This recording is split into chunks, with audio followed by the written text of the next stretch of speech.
Sempre più lavoratori nella regione si rivolgono a forme di previdenza complementare per integrare la pensione, aderendo a fondi come Solidarietà Veneto. Sentiamo Andrea Rossini. Dopo anni di crescita, il 2018 è stato un anno di instabilità finanziaria.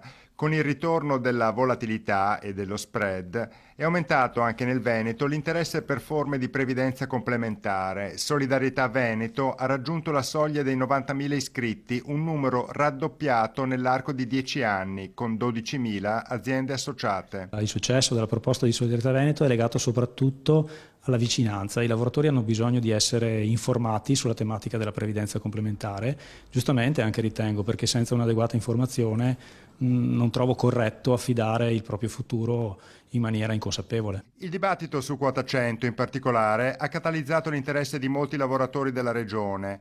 Meglio la pensione Fornero che arriva tardi ma è più sostanziosa o quella di quota 100 che arriva prima ma è più bassa? Se si è riusciti a costruire un percorso di investimento previdenziale, in qualche modo ci si smarca da questo dibattito di breve termine, di corto respiro, perché il fondo pensione ti risolve il problema del futuro, sia che la pensione arrivi tardi, ma alta, a questo punto uso il fondo per andare in pensione prima, sia che arrivi presto e bassa, e allora a questo punto uso il fondo con una rendita per integrare la mia pensione.